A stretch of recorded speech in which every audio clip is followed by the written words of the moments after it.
சிவாய நம. அனைவருக்கும் இனிய காலை வணக்கம். இது உங்கள் விஜயலட்சுமி நாகப்பனின் காலை பதிவு. திருவருளும் குருவருளும் துணை நிற்க தெய்வ சேக்கிழார் பெருமான் அருளிய பெரிய புராணம் என்னும் சிறப்பினை உடைய திருத்தொண்டர் புராணத்தினை நாம் சிந்தித்து கொண்டிருக்கிறோம். அந்த வகையிலே நின்று சீர் நெடுமாறன் நாயனார் புராணத்தை திருஞான சம்பந்த மூர்த்தி நாயனார் புராணம் வாயிலாக சிந்தித்து கொண்டிருக்கிறோம். இன்று நாம் சிந்திக்க இருக்கும் திருப்பாடலின் எண் 767. திருச்சிற்றம்பலம்.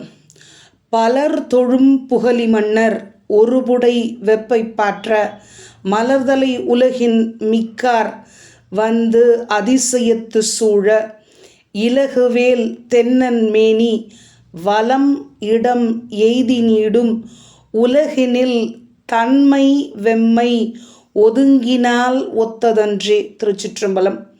இந்த திருப்பாடலை சற்றே அன்வயப்படுத்தி கொண்டு கூட்டி பொருள் கொண்டால் மிக செம்மையாக விளங்கும். அந்த முறைமையில் முதல் அடியின் முதல் பகுதி பலர் தொழும் புகலி மன்னர், பலரால் வணங்கப்படும் சீர்காழி தலைவர். புகலி அப்படிங்கிறது சீர்காழியோட 12 திருநாமங்களில் ஒன்றாகும். அந்த புகலிக்கு மன்னர், மன்னர்னா இங்கே தலைவன். நம்ம ஞான சம்பந்த பெருமானை இந்த தொடர் குறிக்கிறது. அவர் ஒரு புடை வெப்பை பாற்ற, ஒரு புடைனா ஒரு பக்கம். யாருடைய ஒரு பக்கம்?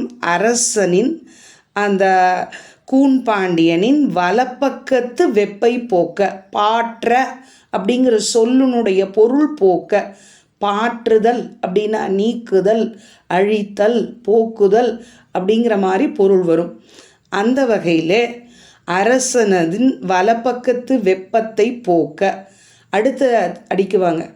மலர்தலை உலகின் மிக்கார் வந்து அதிசயத்து சூழ.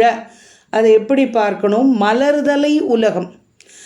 அடியனுக்கு மலர்தலை உலகம் அப்படின்னு அந்த சொல் தொடர் வந்த உடனே என்ன நினைவுக்கு வருகிறது? அருமையான புறநானூற்று பாடல் ஒன்று. பாடியவர் மூசிகீரனார்னு ஒரு புலவர்.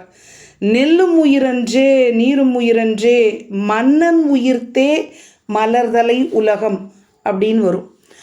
மலர்தலை உலகம்னா பரந்து கிடக்கும் நாடு, அரசை உயிராக உடையது.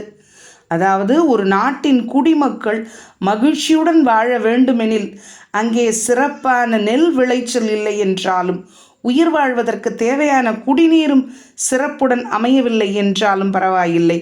ஆனால் மன்னன் செங்கோல் பிறழாமல் சிறப்புடன் விளங்கி நல்லாட்சியை மக்களுக்கு வழங்க வேண்டும். அதுவே அந்த நாட்டு மக்களுக்கு சிறப்பாகும் அப்படின்னு அந்த திருப்பாடலில் கூறப்பட்டிருக்கும். அதுபோல இங்கே மலர்தலை உலகின் மிக்கார். இங்கே மலர்தலை உலகன்னா மலர்தலை உடைய உலகில் எதிலே மிக்கார்? அறிவிலே மிக்கார், அறிவிலே சிறந்தவர்.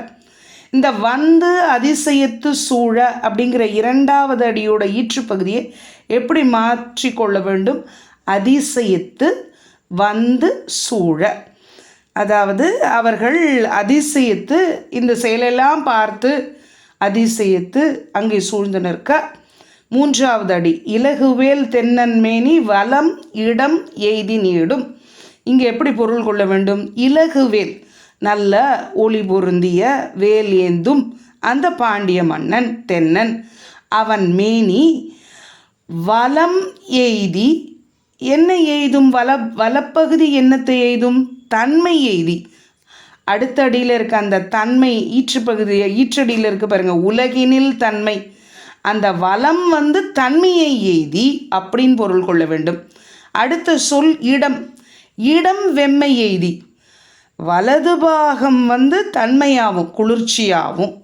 மன்னனுடைய இடப்பக்கம் வெம்மையும். வெம்மையும் என்னவாகுது? கூடுது. வெம்மையும் கூடியதால் நீடும் உலகினில், இந்த நீண்ட உலகில் மறுபடியும் தன்மை வெம்மை ஒதுங்கினால் ஒத்ததன்றே. தன்மையும் வெம்மையும் இணைந்து ஓரிடத்தில் ஒதுங்கினார் போல் அப்போது விளங்கியது அப்படின்னு மிக தெளிவாக சேக்கிழார் பெருமான் அங்கே அதனை நமக்கு விவரித்து கூறுகிறார். இந்த வகையில் இன்றைய விளக்கம் நிறைவுறுகிறது. இன்றைய நாள் நமக்கு சிவ மங்களங்களை நல்கும் நல்லதொரு நாளாக அமைய வேண்டும் அப்படின்னு இறைவனிடம் விண்ணப்பம் வைப்போம். தென்னாடுடைய சிவனை போற்றி, எந்நாட்டவர்க்கும் இறைவா போற்றி.